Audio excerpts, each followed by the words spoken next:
Miracle Rogue, the original classic combo deck.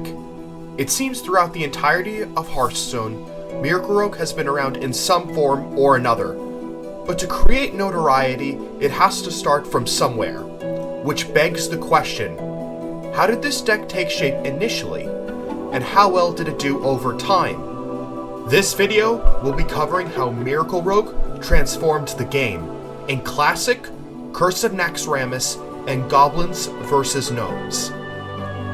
To begin, it's important to establish how Miracle Rogue wins. Enter Leroy Jenkins, the neutral fireball and finisher of early aggressive decks. But here, it takes on a far different meaning. Using Rogue exclusive tools, Leroy is able to attack multiple times, or in some cases, far harder. Shadow Step was the most direct way. Hit for 6, bounce it back, and then play it again. Cold Blood was also an important piece, adding an extra 4 damage cheaply. And Eviscerate, while not directly making Leroy stronger, was played alongside such cards to rack up substantial damage. But this brings up the question, how did this deck accumulate these pieces consistently? Well, to do that, one must create a miracle. Gadget Sand Auctioneer in combination with Conceal created a powerful cycling machine. It was one thing to have an Auctioneer draw 1 or 2 cards the turn it was played, but a Concealed Auctioneer gave a level of protection that allowed for a fresh set of mana the following turn. This was the real miracle that gave the deck life and its blossoming viability. With these two purposes solidified, the rest of the deck's choices should become clear. Cheap, impactful spells, and minions to exploit it. In terms of cheap spells, Backstab and Preparation were king. 0 mana deal 2 damage is as good as it gets when it comes to removal, and Preparation was crucial in undisrupted Auctioneer chains. In terms of more impactful spells, Sap in combination with board clear combos allowed Rogue to cover multiple bases of attack. For flood strategies, Blade Flurry with deadly poison or spell damage was a constant looming threat, as overextension of one's advantage decimated board-centric decks like Zoo Warlock as well as Sunshine Hunters.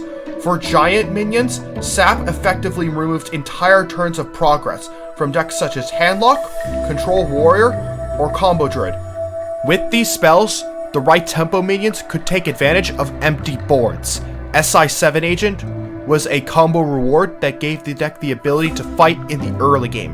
Earthring Farseer was both a decent body and practically the only viable heal that Rogue had access to, and Edwin Van Cleef was both a 3-mana 6/6 early or 12/12 late game that acted as an alternate win con. Even though many variations were experimented with, this list here was more often than not the most common and consistent. But that doesn't mean each experimental choice wasn't without merit. Assassin's Blade was, while expensive, served as both removal and consistent damage, especially paired with deadly poison. Arcane Golem and South Sea Deckhand tried to capture the magic Leroy provided, and often surprised opponents who believed they were able to survive Leroy's initial onslaught. Violet Teachers translate cheap cards drawn via Auctioneer to create tempo and serve as an alternate win con similar to Edwin Van Cleef. And finally, Questing Adventurer was straight up Edwin Van Cleef at home. Miracle Rogue positive matchups included Sunshine Hunter, Control Paladin, Control Priest, Zoo Warlock, Control Warrior, Combo Druid, and Face Hunter. But like any other deck, Miracle Rogue had a couple of counters. 3 decks in particular. Freeze Mage was not covered by Sap or the board clears, and one with direct damage that made Earthring Farseer's heals look pitiful. Aggro Rogue had cheap spells and burst damage, and combined with its all-in nature, left little time to chain the board clears needed. And finally, Handlock was a matchup that relied heavily on Saps, and without it, removing the Giants was all but impossible. But with these negative matchups, it did not dissuade the deck, nor the players, nor did Vicious Syndicate, who placed it at the top of Tier 1. Malygos Rogue functioned similar to a slower Miracle Rogue, replacing Shadow Steps and Leroy with Sinister Strikes and Malygos itself. Due to the combo setup usually requiring Malygos, preps and sinister strikes, the deck transformed its approach, focusing on controlling the board till turn 10, sometimes even taking advantage of Alexstrasza turn 9 to make certain the combo would be successful, in similar style to that of another stalling archetype, Freeze Mage. With many of Miracle Rogue virtues, the sheer surprise factor, this deck was able to fly under the radar as a quiet menace. At high ranks, players would usually be careful going into health totals that made them vulnerable to the Leroy combo, but Malygos threw that playbook out the window. Its matchups are about what you expect, relatively the same, but definitely better against late game centric playstyles, but worse against aggro centric ones. Although this deck never picked up substantial steam in Classic, nor an official ranking in the tier list, it has seen success in the Classic format of today. Miracle Rogue of the Nax era can be boiled down to two defining eras, the calm before the storm, and the storm itself. When Naxxramas released, it had no clear inclusions, and as such, Miracle Rogue ran roughly the same list, but with new matchups to consider. Undertaker Hunter was the most troublesome, as was Zoo Warlock, both reveling in the new Death Rattle synergies that Undertaker provided. Lothup's introduction into the meta also gave virtually any deck the ability to prevent a Gadget Sand Miracle turn, which, as expected, did not help either, but was useful against the mirror matchup. The deck absolutely took several hits, but many of the deck's attributes still proved to be useful, albeit with a greater emphasis on being able to remove aggressive boards. Then Leroy was nerfed to 5 mana, and all hell broke loose, and such a hell created an explosion of creativity. This soft reboot of the deck's win con created 3 distinct innovations: entirely new combos, making previous win cons more potent, or simply tech options. One aspect united these variations: its need for the miracles that only Gadgets and Auctioneer could provide. Southsea Deckhand is likely the most well known, used by Firebat in the World Championship. It was initially experimented with in Classic, but now it was far easier to justify. This new combo was dealing 20 damage, Deckhand itself, double Cold Blood, and Faceless Manipulator to create 2 10-1s with charge, and it was effectively a pretty good replacement. Violet Teachers also had a major role to play. Played alongside Gadget Sand Auctioneer, it created even stronger swing turns, and made Conceal all the more purposeful to protect tokens, and was popularized by Gara of Tempo Storm. Finally, the tech options, mainly pertaining to aggro. Sludge Belchers was the most reliable, both anti-aggro menace and combo druid stopper, but made one vulnerable to Black Knight. Defias Ringleader provided 2 bodies that gave early game pressure as well as tempered aggro, but was occasionally awkward and required combo to truly be functional. And finally, Sprint, in combination with Preparation, was an excellent draw engine that secured Gadget Sand Miracle turns. Naturally, due to greater variation in terms of how the deck split, the matchups depended on what you chose as tech options. So, let's talk about how some of the matchups perhaps change.